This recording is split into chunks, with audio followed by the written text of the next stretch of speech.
முக்கிய செய்தி, Chennai super Kings அணியின் கேப்டனாக மகேந்திர சிங் தோனி நியமனம் செய்யப்பட்டுள்ளார்.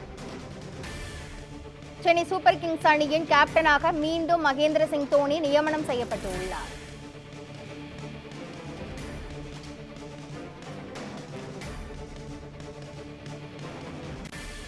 IPL கிரிக்கெட் போட்டியில் சென்னை சூப்பர் கிங்ஸ் அணிக்கு மீண்டும் கேப்டனாக மகேந்திர சிங் தோனி நியமனம் செய்யப்பட்டுள்ளார். சென்னை அணியின் கேப்டன் ருதுராஜ் இனிவரும் போட்டிகளில் விளையாட மாட்டார் என பயிற்சியாளர் தெரிவித்துள்ளார். சென்னை சூப்பர் கிங்ஸ் அணியின் கேப்டனாக மீண்டும் மகேந்திர சிங் தோனி நியமனம் செய்யப்பட்டுள்ளார். காயம் காரணமாக ருதுராஜ் விலகியதால் தோனி கேப்டனாக அறிவிக்கப்பட்டுள்ளார்.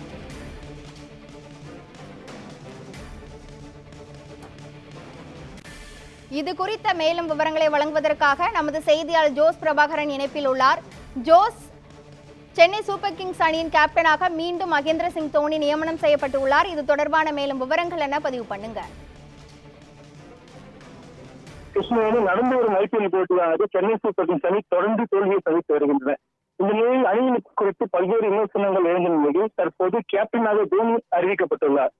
இதற்கு ருத்ராஜ் ஒரு காயம் காரணம் என்று கூறப்படுகிறது. தோனிக்கு இது மிகப்பெரிய ஒரு சவாலாக இருக்கக்கூடியது. ஏன்னா அணியை தற்போது பின்தங்கிய நிலையில் உள்ளது. தற்போது தோனி இதை மீண்டும் சவாலாக எடுத்து அணியை வெற்றி பாதைக்கு கொண்டு வர என்று எதிர்பார்க்கப்படுகிறது. ஏற்கனவே அதற்கான கேள்விக்கான பதிலை மைக்கேல் ஆசிரியர் அவர்கள் கூறியுள்ளார். அதாவது அணியை தோனி வழிநடத்த வாய்ப்புள்ளது. எங்களிடம் ஒரு இளம் கிரிக்கெட் வீரர் உள்ளார், அவர் கண்டிப்பாக அணியை வழிநடத்தார் என்று தோனியை விமர்சித்துள்ளார்.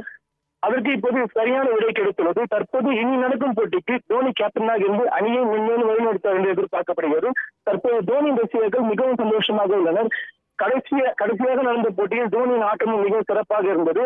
இதனால் தோனியின் மீது மிகுந்த எதிர்பார்ப்பு உள்ளது. கிருஷ்ணவேணி, சென்னை சூப்பர் கிங்ஸ் அணியின் கேப்டனாக மீண்டும் மகேந்திர சிங் தோனி நியமனம் செய்யப்பட்டுள்ளார். இது குறித்த முழுமையான விவரங்களை வழங்கியதற்கு நன்றி ஜோஸ் பிரபாகரன்.